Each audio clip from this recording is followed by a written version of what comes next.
Industrial forging is not one single process.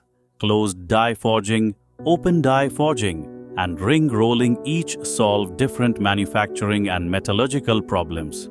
For critical buyers, choosing the right route affects grain flow, tolerance, section integrity, cost, lead time, and audit confidence. Closed die forging shapes heated metal inside a die cavity that resembles the final component.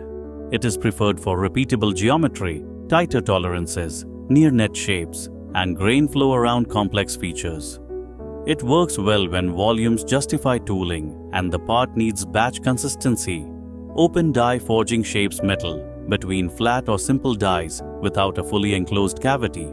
It is preferred for large shafts, blocks, discs, rings, and heavy section components where flexibility and deep reductions matter. It may need more machining, but it can deliver strong internal soundness when reduction and temperature are controlled. Ring rolling begins with a donut-shaped preform and expands it under rollers into a seamless ring.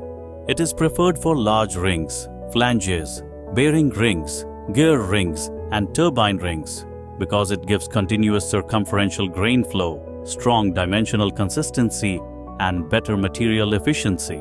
Buyers select the process by evaluating geometry, load path, section thickness, material grade, volume, tooling economics, inspection requirements, and compliance risk. The best supplier does not push one process everywhere. It explains which route fits the component and proves that the process can be controlled from forging through inspection and documentation. This is why critical buyers prefer suppliers that connect engineering, material control, special processes, machining, inspection, and documentation inside one accountable system. The stronger the control, the lower the qualification risk.